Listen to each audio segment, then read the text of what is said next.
Welcome back to the Constructive Liberty Podcast, intentionally designing a lifestyle of freedom.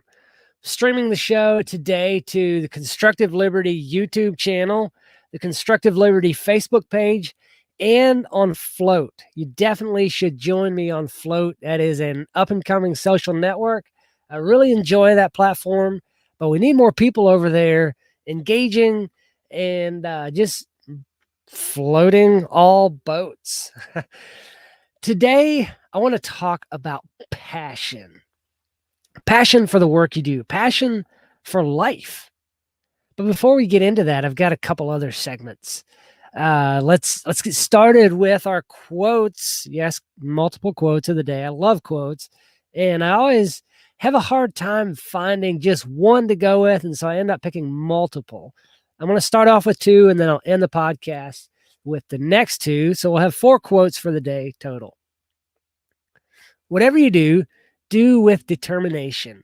You have one life to live. Do your work with passion and give your best. That from Alia Bhatt. And this one from George Wilhelm Friedrich Hegel. Nothing great in the world has ever been accomplished without passion. Listen to that again. Nothing great in the world has ever been accomplished without passion. So be passionate for what you do. Do work that you love. Do work you enjoy doing. And do it with passion. And you can do great things. So, yes, if you hadn't guessed already, passion for the work you do is the main topic of today's show. But first, news story highlights.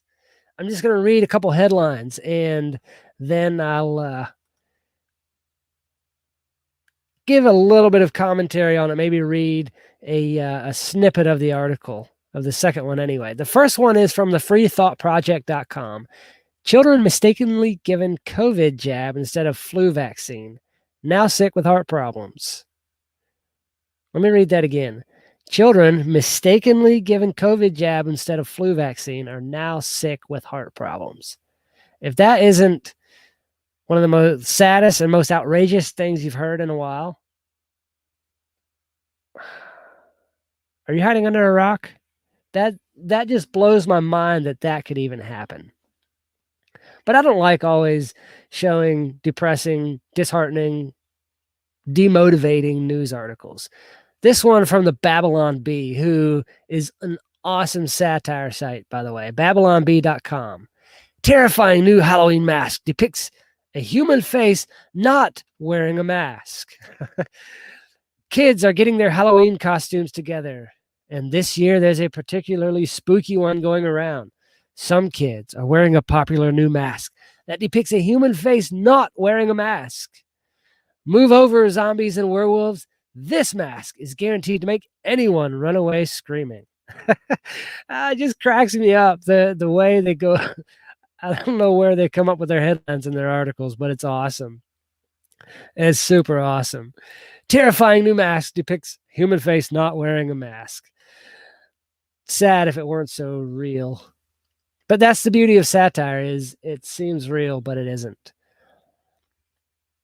I had a conversation yesterday. Those are the only 2 articles I wanted to talk about, and I'll have links for those in the show notes if you want to go read those. But I had a conversation yesterday. I'm a part of a mastermind, and it's a couple of other coaches who also work with teens. And we got to talking about finding your tribe, about finding your people. And the way this was brought out, one of them asked me if I think that pineapple belongs on pizza. And I said, no, pineapple does not belong on pizza. In fact, you may get banned from my presence if you disagree. Pineapple is not a part of pizza. But what he was bringing out was that there's so many different positions to take. There's so many different things that you can like and dislike and enjoy doing, so many different kinds of work that you can do. And just like with pizza, everyone likes a different thing. And there's people that you can find to spend time with who enjoy similar things as you do. If you're a pineapple on pizza person, more power to you. We're not going to sit down and eat a pineapple pizza together, but there are people out there that you can find to eat pineapple pizza together with. So find your pizza people. Find the people who enjoy the same kind of pizza you enjoy, and develop that relationship with them. Deepen that relationship. Build a friendship there. I'm not just saying pizza. Don't limit it there. Whatever it is that you enjoy, find people that you can bond with over that thing. But also don't be afraid to be friends with or bond with people who like a different kind of pizza or who like a different sports team or whatever that thing may be. Don't be afraid to bond with people who have different likes and dislikes and hobbies and jobs and all of that than you do. That's part of the beauty of getting along. And that's part of how we can get along is we have options today. So, yes, you'll probably spend more time with people who are most similar to you, but don't be afraid of somebody else just because they're different or because they have different viewpoints or beliefs. Like some people believe that pineapple belongs on pizza. Yes, I keep going back to that. Pineapple does not belong on pizza. Just in case you were wondering what my stance is. Also, today, I wanted to highlight a post from a friend on Facebook. He said, "The kingdom of God is not driven by financial excess to live in comfortable complacency, and neither is it propelled by a disillusioned sense of piety in poverty. Rather, it stimulates a contented faith that your needs will be met in correct portion each day, so that you may always rely on Him." Could not have said it better myself. Anyway, on to the main topic of today's show: how passion at work helps you to get ahead. Yes, you need passion in the work you do. There was a recent study that found that approximately 88% of people are unhappy in their job. And the other 12%, they have joy and passion for what they do. Which kind of person are you? Are you in the 12%? Do you have joy and passion in the work you do? If not, don't worry, you're not alone. There's people like you. The vast majority of people don't have passion for the work they do. But not having passion in what you do can make the day be a drag. Like when you're not enthusiastic about what you do, you're not going to be as productive or successful in that job compared to the individual who's excited and passionate about that job. If you don't believe it yet, consider these ideas on how passion at work will help you to get ahead. First off, passionate people focus better. You can't help but be intrigued by things you're passionate about, right? Like baseball. I love baseball. Baseball was my first sports love. When I was a kid, I thought I was going to be a baseball player. I thought I was going to go to the major leagues. Sadly, I was not given the physical attributes that is required of a professional sports athlete. I'm short and I don't have a big build. So yeah, you can see my abilities are best focused in the construction industry rather than sports industry. But I'm passionate about Braves baseball, about Georgia Bulldogs football, about Atlanta Falcons football. I enjoy those things. I enjoy watching them. I'm passionate about it. I love talking about it. When it's something you're passionate about, you can't wait to dive in and see what makes things tick. This kind of focus helps you to see all the moving parts easily. It keeps you more on the task and less likely for you to allow interruptions because you hate being pulled away from the things that you love. Passionate people also experience less stress. When you're passionate, you're just more relaxed. I mean, think about when you sit down on a Sunday afternoon at a football game, you're pretty relaxed, right? You're not all stressed out about it. Why would you be stressed out about doing something you love? And when you can do work you love, you're more likely to feel satisfaction at doing the thing because you love it and you'll get more done. Also, passionate people are creative. When you love what you do, you can't wait to learn more about it. This interest in your work makes you more knowledgeable and more likely to notice things. This leads to more creativity throughout the course of your day, which leads to the next thing. Passionate people get more stuff done. Passion is what wakes up a competitive spirit. You can't wait to get things done just so that you can see what comes next. All these things mean that you're putting out more work, and you're a lot more likely to finish the task over someone who isn't passionate about the work they're doing. And if you're passionate about it, you also do the thing better. You're more interested in the details, and you push to get it right just because you can, right? Like if you like paying attention to detail, you do detailed work. You get it right. Being passionate means you're doing a better quality of work. And that in turn is noticed by those around you.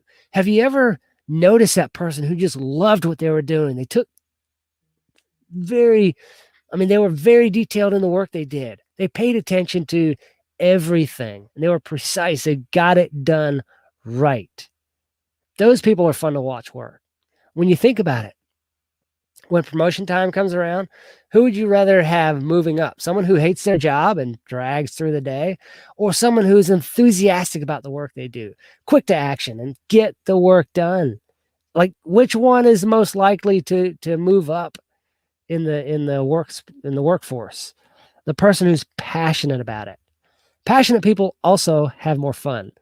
Work doesn't have to be a drudgery. When you're passionate, you're interested in what you're doing. And that just makes the day go faster, right? Have you ever, you've all heard the saying, time flies when you're having fun. Yeah, that's the truth. The day goes faster when you're passionate about what you do and you're having fun with what you're doing. Oftentimes, too, passionate people hate going home at the end of the day, right? Because when you love what you do, why do you want to quit? Like, you find yourself wanting to stay and keep going with it. When you have that thing, you know you're in the right line of work. So find work that you can be passionate about, or figure out how you can become passionate about the work that you're doing. If you're in a job and you're not necessarily passionate about all the work that you do, there's aspects of it or elements of it that you can be passionate about. So I'm in construction, right? I don't necessarily love all the work I do, but I'm passionate about creating a quality product for my clients and for my customers. I'm passionate about making them happy with the product that they've paid for. I'm passionate about doing good work, about representing my company well. I'm passionate about that. I don't necessarily love crawling underneath a trailer and fixing a leak or repairing some rot or whatever those things might be. I don't necessarily love those things, but I'm passionate about making a difference for those people. So that's all I've got on passion for today. In closing, I talked a couple of weeks ago, and I'm showing this to the video, the Master Mentor series. I was gifted a book, Master Mentors, 30 Transformative Insights from Our Greatest Minds. And from time to time, they send a deck of cards with it. So from time to time, I just grab a random card out of there and read what they have to say.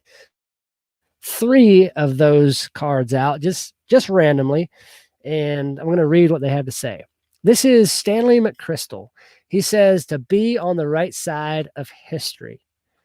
You are leaving behind a historical legacy, whether you're conscious of it or not. Make the choice to be on the right side of history now before you're forced to be a casualty on the other side later. If a historian were chronicling your decisions, what might you pause and do differently? If you knew that 1,000 years from now, people would read about you, what would you want them to read? Would you do anything differently than you're doing now? The second one is Leaf Babin. When your team members see you own not just the successes, but the outright failures with no finger pointing, you set the only acceptable standard. So ask yourself, do I demonstrate extreme ownership over every area of my life, professionally and personally? Own up to the things you do. And if there's people under you, own up to their mistakes too. Let them have the successes. Give them the accolades for success. Own the mistakes yourself. It's okay. If you can do that, people will follow you anywhere. And the last one is Seth Godin. I really like him. He's got a lot of good things to say. He says, fearless versus reckless. Create a heightened understanding of when your fearlessness impacts people beyond yourself and results in diminishing them and even your mutual relationship. I'll read that again. Create a heightened understanding of when your fearlessness impacts people beyond yourself and results in diminishing them and even your mutual relationship. Sorry if I didn't read that right. It can be hard to understand. When you find yourself confusing these two concepts, ask yourself, how do I want to show up? And how do I want to be remembered? Okay. How do I want to show up? And how do I want to be remembered? That goes right along with the first one of leaving behind a legacy. What kind of legacy will you leave behind? That's all I've got for today's show. If you like the show and the work I do, I'd ask you to go stop by iTunes or Spotify, Pandora, wherever it is you listen to your podcast. Leave a rating and a review and share the show with a friend. And don't forget, if you haven't already, check out the interview I did last Friday. I believe I released it. Really great interview. Had an awesome chat with him. And do good work.